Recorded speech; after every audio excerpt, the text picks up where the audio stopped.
Welcome to the Brett Davis Podcast. Well, good afternoon, everybody. This is Brett Davis coming to you from the IQ Podcast studio in beautiful Coronado, California. For everybody that's cold or in a rainy area today, you are really not blessed like we are. We have probably the best weather San Diego could have. And I'm sorry to say that, but I just thought I would put it out there. Anyway, I'm very honored to have Tonya Mantooth, who is the CEO and the artistic director of the San Diego International Celebrity Film Festival. Now, was that celebrity? Was that added in sometime? I don't remember putting that in our marketing. You must have added that. Well, I see it on my paper. Oh, celebrity for 22 years, but you've been doing the festival for 22 years. Yeah, we've been doing it for 22 years. Yeah. That's amazing. I didn't realize it had been going on that many years. Yeah, I took over 12 years ago. Well, I got to say, you're doing a phenomenal job. Everybody that talks about you, all I hear is nice things, even from your enemies. But we'll have to have a side conversation on that one. I always say, everybody's like, oh, everybody likes you. I said, no, my enemies don't. But because everybody has them.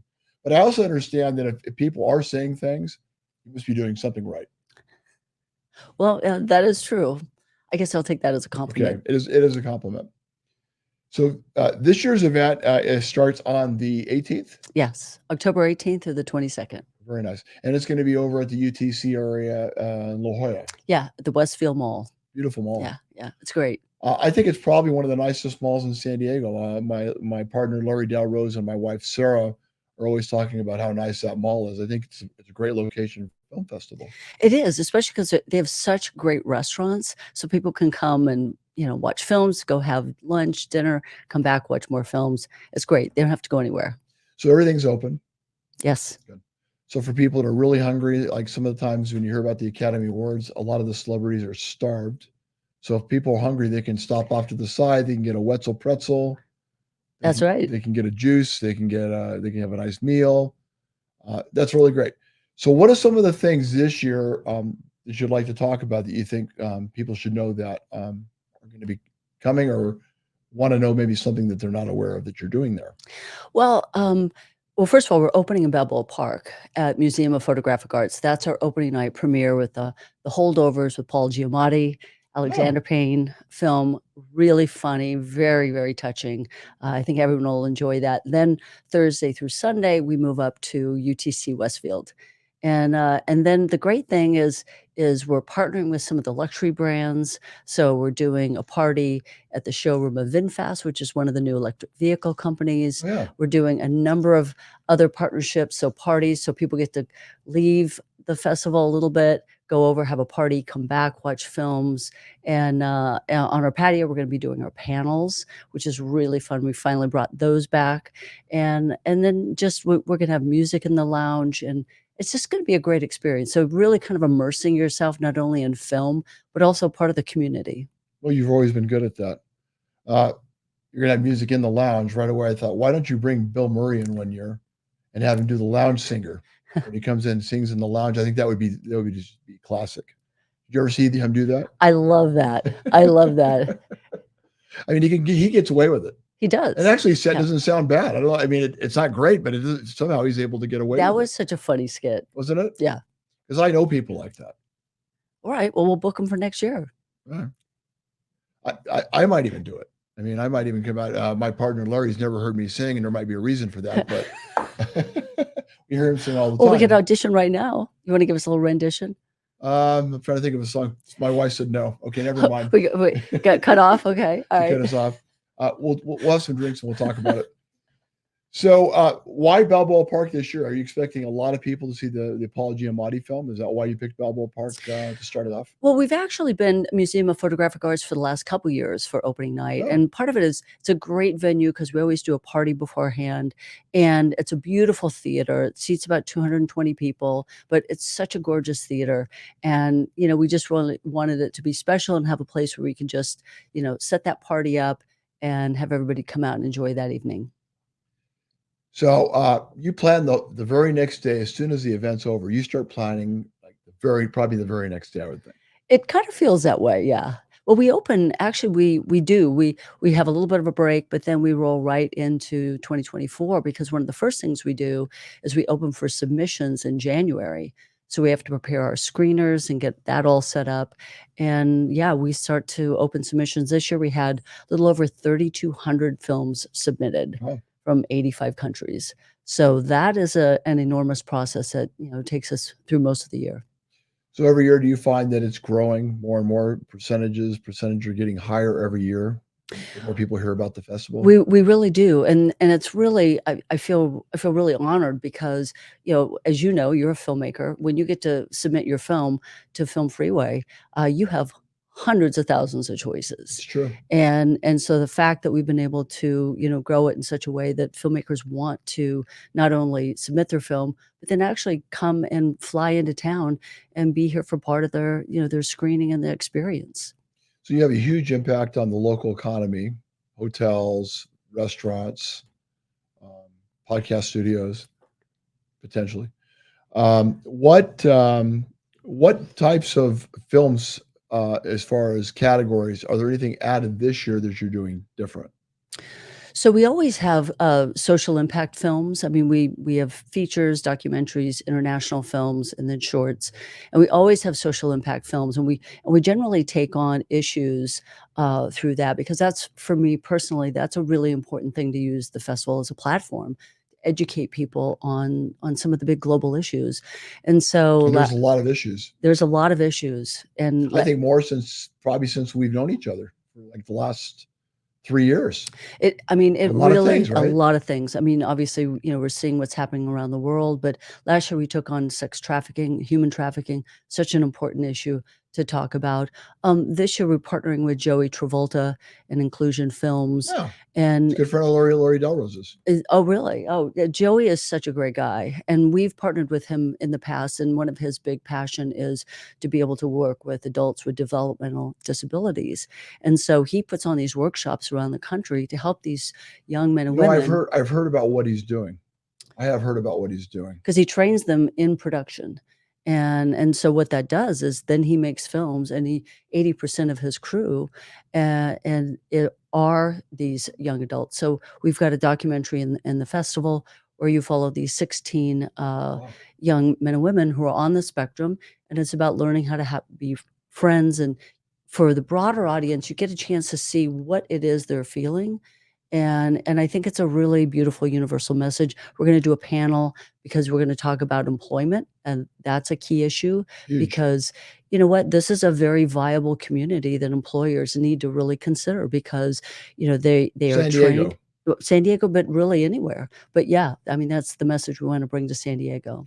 It seems like a lot of studios have left California because of the tax breaks. I heard Canada's gotten a lot of movies that are being made there. I heard Georgia, of course, is for the last, I don't know, decade has really increased.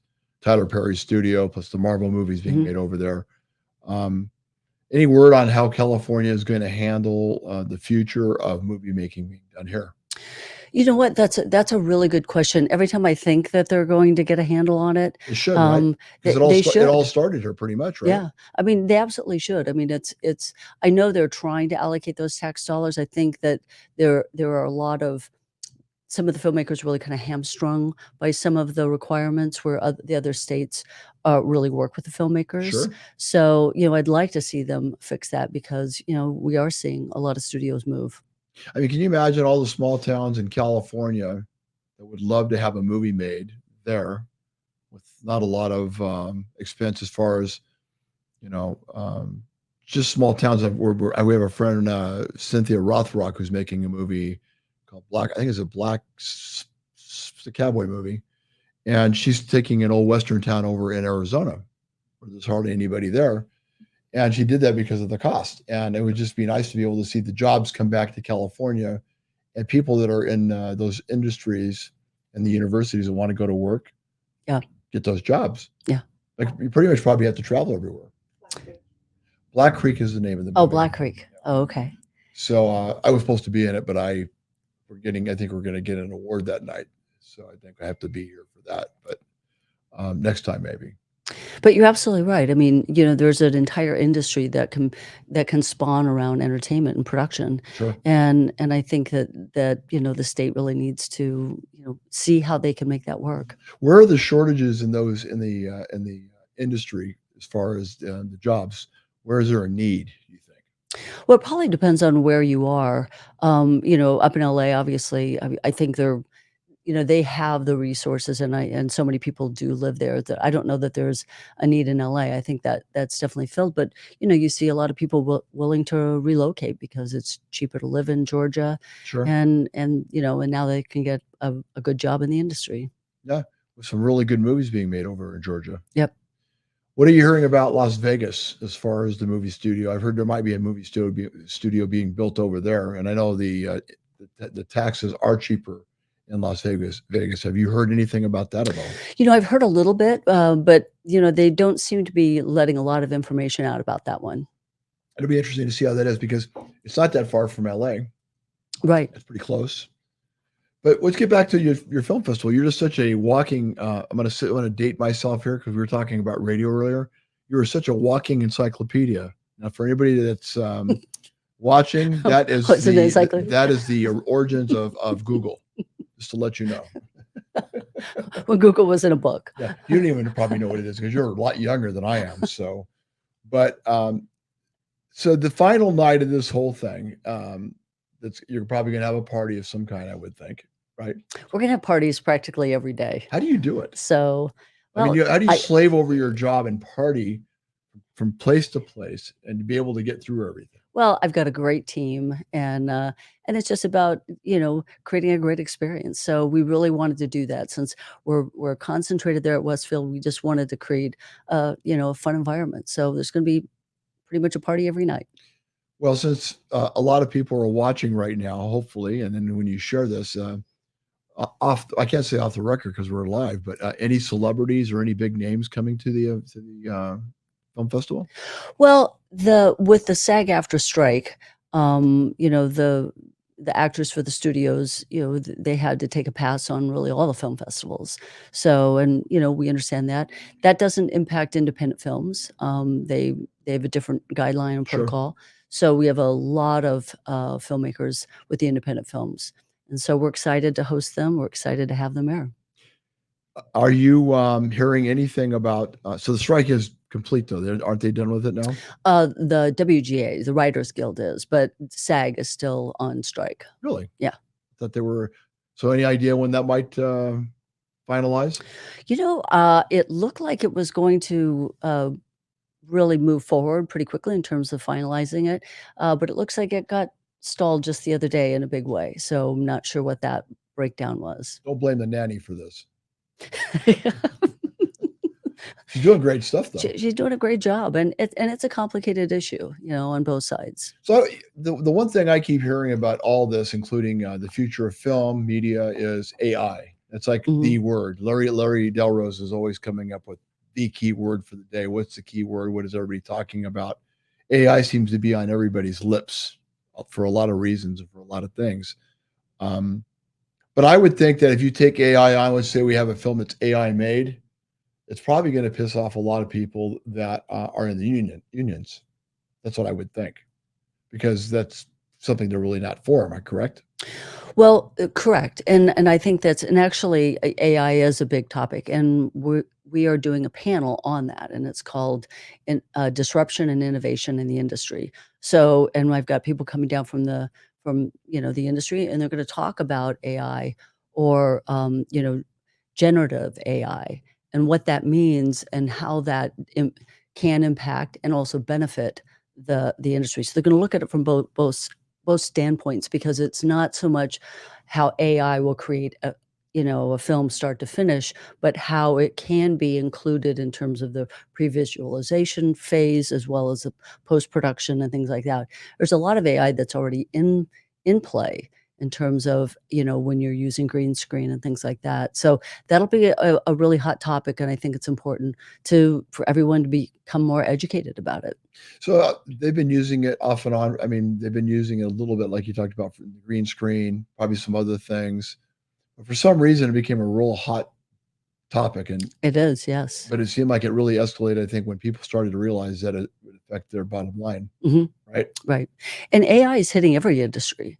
Oh, You know, absolutely. it's not just entertainment. I mean, obviously they've kind of got a bigger spotlight on them, but it's something that is here, and Not going away. it's not going to go away. And so we need to know more about it and understand how it's going to be used. Well, it's not a matter of if, it's a matter of when. You can't Right. stop the boulder from going down the hill, but they're trying to. I think it's fascinating. Example, case in point, I wasn't getting any response on my mortgage. We had been Mhm. paying, and we're like, "What's going on?" Nobody's getting back to us. They kept saying they weren't getting the right material. You probably know where I'm going with this. So we took a little trip up to LA, my wife and I, and this lady comes out of this building they had just shifted and moved over to, and she says, "You know, we just how many people did I say with Sarah were let go? Did she tell us we were let go? 200? 200 people were just laid off that handled all the mortgages and approved people for mortgages. There's only 40 individuals of that original business that are actually working it, but 200 people got their walking papers because AI is now doing their job. Wow. So the next time you get your mortgage, you might be doing an AI mortgage. Well, that's scary. Isn't that interesting, though? Yeah, that is. I was in shock. Yeah, that is shocking. So it is there. So what are you? I mean, you're excited about everything, and like a mother, you love all your children. Yes. So is there anything that you're really like excited about that's going to happen this year? It comes off the top of your tongue. Well, actually, yeah. This year we were able to partner with Gary Sinise Foundation. Really? Yeah, I was just looking at her card yesterday. She runs it in San Diego, but are you dealing with somebody from San Diego or from the corporate? with Gary Sinise. So Oh, we really? have the world premiere of his newest film. He's executive producer on, called Brothers After War. Well, you've got a lot of stuff going on. So we've got a lot of stuff, and so Will he be doing questions and answers? Will he be so there? we're waiting to hear about his schedule. But what's great about the film, Brett, is that it's a follow-up to a film that came out in 2007 called Brothers at War, where there's two brothers going into, they're going out for deployment, and the third brother is a filmmaker, and he embeds himself to follow what his brothers experience. So this is the follow-up to it. This goes back and highlights and interviews all the people who were highlighted in that earlier film, what their life is like, what are they dealing with, what have they had to face, what has the reintegration process Which been is for them. Yeah, very difficult. Very difficult. It's a very, very powerful and moving film. How long is the movie? So it's 90 minutes. Is it a part two? It's a follow-up to it. Did Mr. Sinise do part one? He was involved in that one as well. Okay. And then in addition, we're going to have a panel earlier in the day because the director, Jake Rademacher, after that first film, he started doing workshops on PTSD, and they've put about 30,000 servicemen and women through these workshops to help them deal with their PTSD. We're going to do a panel on that and bring in experts to talk about this issue. So the whole issue of military, which has always been a big part of our mission, is to, shine a light. A few years back, we closed the festival on the Midway and showed a military film. So that's a really big part of, at the core of who we are. And obviously it's a military town, but just personally, it's an important topic. What's the right thing to do? Yeah. Ethically, it's the right thing to do. I think that it's a growing problem. Mhm. And from what I understand, not an easy answer or answers, and tied very much so to the homeless situation that's going on in San Diego as well. Yeah, absolutely. Yep. So I think that's great. Yeah. Are you doing anything on the Midway this year? Not this year, but It's a great place. it's a great place, and everybody loved closing the festival there. So, it's phenomenal. so hopefully we'll bring it back next year. Any other things come to mind that you'd want to share? I mean, we've got a lot of great documentaries dealing on important topics. We're also programming a film called Dream Scenario with Nicolas Cage. So we have. don't tell me Nicolas Cage is going to be there. No, remember, no actors can attend. That's right. So Well, I figured as much as he's good at going in disguise, He probably would hide, come in disguise somehow. But it's a great film and very funny. He's picked his career back up. It was kind of guy on a decline, and then he came up with this comedy. I forget the name of it. It was out a couple years ago. Oh yeah. It was kind of a dark humor. Well, and this one is too. Just premiered in Toronto. Definitely He's a very dark good humor. at that. He's very good at that. You won't even recognize him. He's very funny. So for people that don't understand or remember the movie that we're talking about with Nicolas Cage, it was a parody based on his life. Yeah.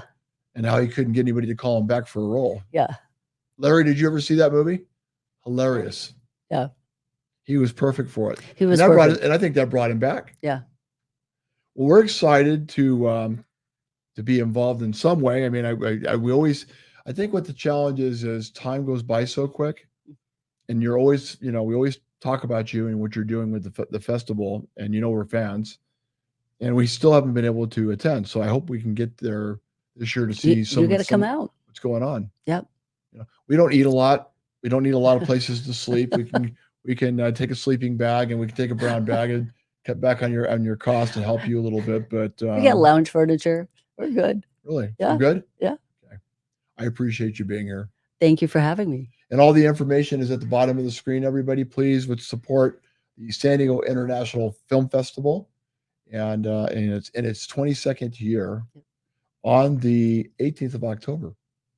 And for more information, there's the website. Thank you, Tonya. Thank you, Brett. Everybody take care. Have a good weekend. And let's support the San Diego International